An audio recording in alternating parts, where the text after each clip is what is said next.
केंद्रीय कैबिनेट में 18,036 करोड़ लागत से बनने वाली मुंबई इंदौर नई रेल लाइन की मंजूरी दी गई है। 309 किलोमीटर की रेलवे लाइन के तहत 30 नए रेलवे स्टेशन बनेंगे और प्रदेश के 6 जिलों को जोड़ते हुए इंदौर से मनमाड़ को जोड़ेगी।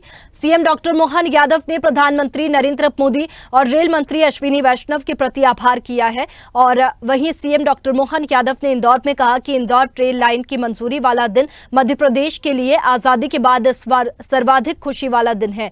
इससे आदिवासियों के विकास की गति के साथ मध्य प्रदेश के विकास को भी गति मिलेगी। प्रधानमंत्री नरेंद्र मोदी और रेल मंत्री अश्विनी वैष्णव और मोदी कैबिनेट ने मध्य प्रदेश को बड़ी सौगात दी है। साथ ही कहा कि कोई सोच सकता है कि क्या वाकई 18,500 करोड़ की रेल लाइन की मंजूरी मिल सकती है। पिछली बार रेल मंत्री ने कहा था कि आप रेलवे स्टेशन आदि के विकास से ज्यादा नए रेलवे नेटवर्क खोजें और प्रस्तावित करें। सबके लिए सरकार पैसे देगी। मुख्यमंत्री ने कहा कि मध्य प्रदेश के रेलवे नेटवर्क से प्रदेश के साथ ही देश का भी भला होगा, क्योंकि मध्य प्रदेश देश के मध्य में बसा है और इस प्रोजेक्ट से औद्योगिक क्षेत्र, टूरिज्म से लेकर हर क्षेत्र में विकास होगा। मध्य प्रदेश के लिए एक आजादी के बाद का सर्वाधिक खुशी देने वाले दिनों में से एक दिन है, जब कल की कैबिनेट के माध्यम से जो समाचार आए, ये मान के चले कि हमारा अपना वो आदिवासी अंचल, जिस अंचल में विकास के लिए जीवन में कभी कोई निमाड़ में बड़वानी, धार, मनमाड़, हम केवल सर्वे के लिए ही पैसे मांगते लेते रहते, हर बार सर्वे से।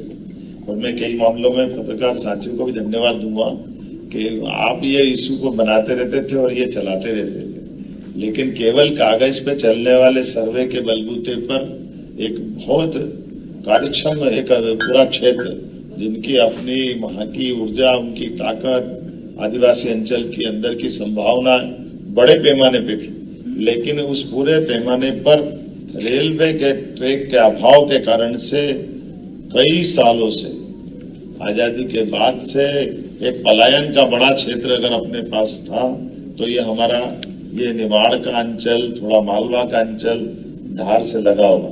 लेकिन ये जो नई मनमाड़ रेल परियोजना मंजूर जो हुई है इंदौर से मुंबई, इंदौर तो क्या, मैं तो इसको उज्जैन से देखता हूँ, क्योंकि ये उज्जैन से मुंबई तक का रास्ता जुड़ा है। ये त्र्यंबकेश्वर से महाकालेश्वर के बीच का पूरा एक रास्ता है जो अपने 4 ज्योतिर्लिंग तक जुड़ेगा। और एक तरह से ये अभी बदलते दौर में जिस प्रकार का समय बदला, इस बदले हुए दौर में इस परियोजना का महत्व तो हमारे सबके सामने बोलने से ज्यादा जब ये हो जाएगा, इसके होने मात्र के करंट से अपने आप एक स्फूर्त जिस ढंग से जगी है, वो हम सबको एक अलग दौर में ले जा रही है। कल्पना करना थोड़ा सा अभी भी ऐसा लगता है कि क्या वाकई 18,500 करोड़ की रेल लाइन कोई एक झटके से ऐसे कर सकता है क्या? वाकई लगता है कि 56 इंच के सीने वाले की सरकार है। ऊर्जावान हमारे रेल मंत्री की है।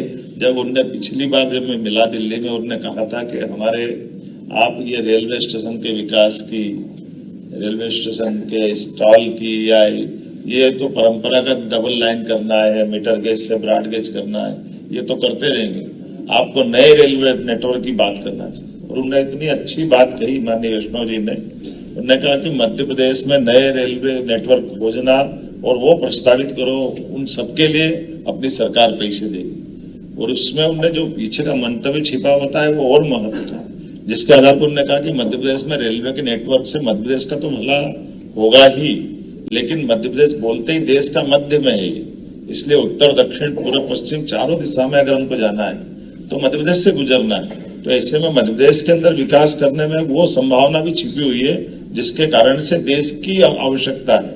और ये उदार और ये गंभीर सोच से ही इसी प्रकार के प्रोजेक्ट की सफलता होती है।